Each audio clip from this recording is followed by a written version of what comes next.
In business, in the civilian world, sometimes we have a tendency to give promotions or bonuses to those that would sacrifice others so that they may gain. Now, in the military, medals are given to those that would sacrifice themselves so that others may gain.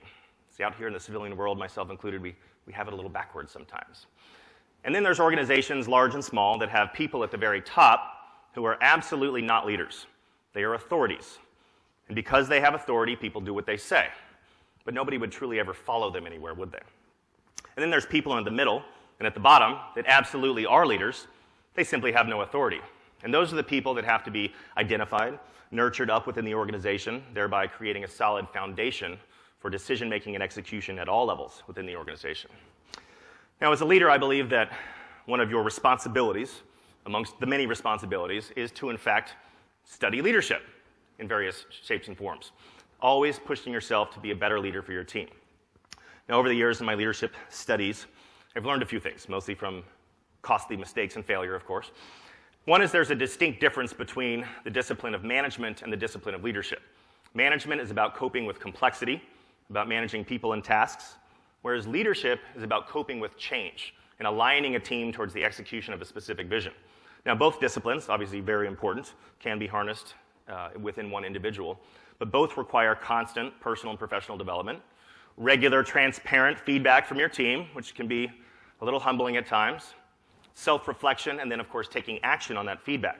Because if we're, as leaders or managers, if we're doing a good job surrounding ourselves with subject matter experts and trusted advisors, well, we should probably listen to them every now and then, shouldn't we? Otherwise, what's the point? So over the years, whether it be leading teams in combat or in a growing digital marketing agency, I boiled it down to 5 key principles that I think are important for being part of or leading an effective team.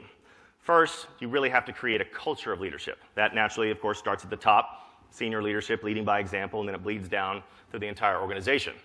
Then, of course, we have to identify those other emergent leaders within the organization, put them in the right roles, give them the right tools and resources to be successful, including ongoing management and leadership training. You also have to make the team feel safe. A great general once said, "You cannot manage people into combat. They must be led." Sometimes our teams need far more leadership than they do management.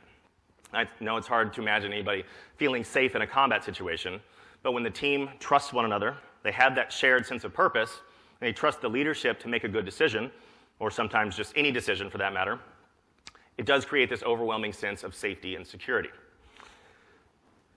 You also have to be able to manage through chaos. Chaos in combat, of course, is inevitable. I like to refer to this in business as adaptive change. So all growing organizations will go through layers and series of adaptive change, which means management and leadership have to understand the art of change management.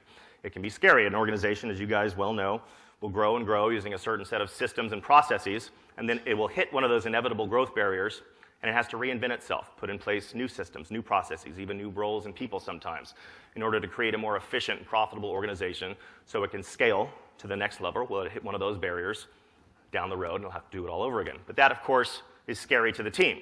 It's up to the leadership and the management to communicate with the team effectively what that change is all about, why it's important, what the positive outcomes of that change are going to be, and more importantly, what that individual's role is in affecting that change and what that's going to mean for their future within the organization.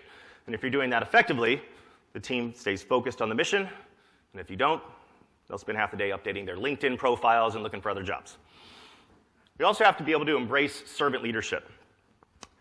In one of the books that I read when I was studying leadership, is actually a historical fiction by Stephen Pressfield, who wrote 300, called The Afghan Campaign. It's about Alexander the Great's push through Afghanistan in 330 BC. And despite his insufferable arrogance and ambition, Alexander the Great was, in fact, the epitome of a servant leader. He literally led from the front in every single battle. And I'm talking about leading tens of thousands of soldiers onto the battlefield. When they're high in the Hindu Kush mountains of Afghanistan, when they ran out of food, he didn't have an extra supply train bringing him food. When they ran out of warm clothing and extra armor, he didn't wear any fancy warm clothing or armor. He was literally the epitome of a servant leader. Servant leadership is a very simple act of leadership, simply by not asking our teams to do something that we are not willing to do ourselves. And lastly, we always eat last. Now, in the military, it's tradition that officers or senior leaders eat last after the entire team has eaten before them. Now, sometimes the result is there's no food left, unfortunately. But it's a very simple act of leadership, and it's very impactful because the team sees that, and they know that when you sacrifice for them, they will sacrifice for you and do everything they can to execute the vision and mission of the organization.